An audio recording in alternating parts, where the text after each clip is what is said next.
I'm Louis from louies.loops, and happy holidays. For me, I'm celebrating Christmas, but happy whatever you're celebrating.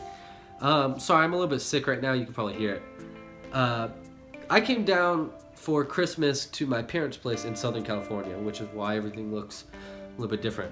And I brought down the Woggles with me because, you know, I didn't want them having free reign in my house and doing whatever they can without me there. So yeah, I brought down Erdl and Fryer, and I knew I had to bring down that egg too because I didn't really want it hatching up there. But I went into my bag to grab it, and I couldn't find it, and I started freaking out a little bit. But eventually, I found this guy.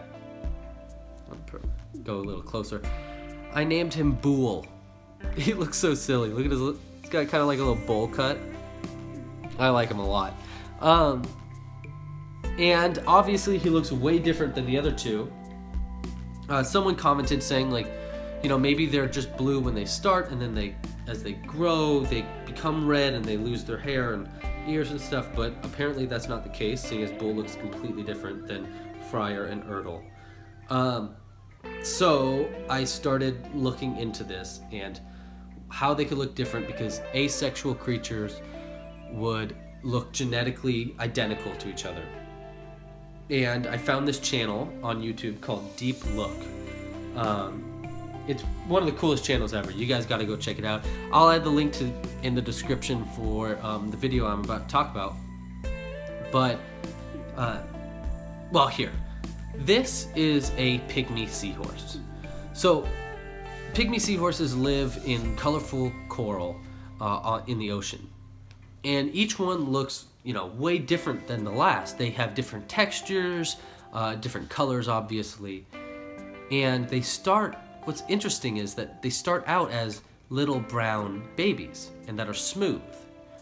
So when they're presented with a different color coral as a baby, they change to that color for life, regardless of what color their parents were. So the parents could be orange and their babies will end up as purple. And then they even get bumps to match the coral's texture called, I think they're called tubercles. It's kind of hard to pronounce. So, come back to Woggles. That might explain why Woggles look the way they look. Maybe these guys look like they're made of yarn, because yarn is present everywhere in my house. Now, fuzzy yarn like this, not really, but yarn in general is everywhere in my house. So it would make sense that they would want to match what was in their surroundings so that they were camouflaged in.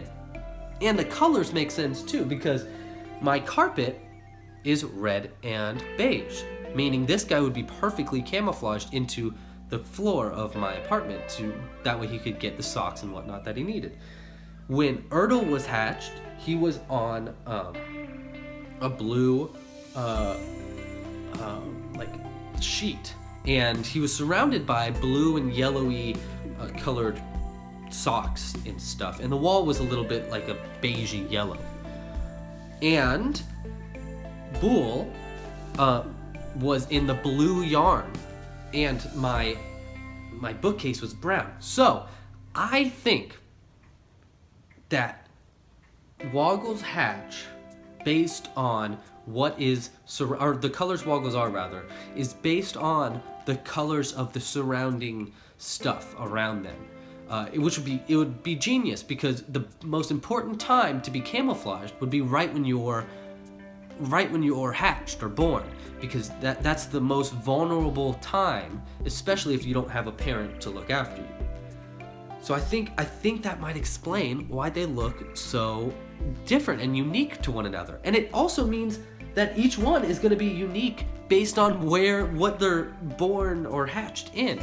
So I'm going to start to leave the eggs wherever they're hatched, to like kind of put this. I mean, if they lay any more eggs, which I hope they will. They might just stop laying eggs after a certain amount of generations or something. I'm not sure. But I thought that was pretty interesting. And yeah, happy holidays to everybody. And please like and subscribe, you know, all the good stuff there. And I'll keep you guys updated on anything else that I learn about the Woggles. And yeah, so pasta la pizza.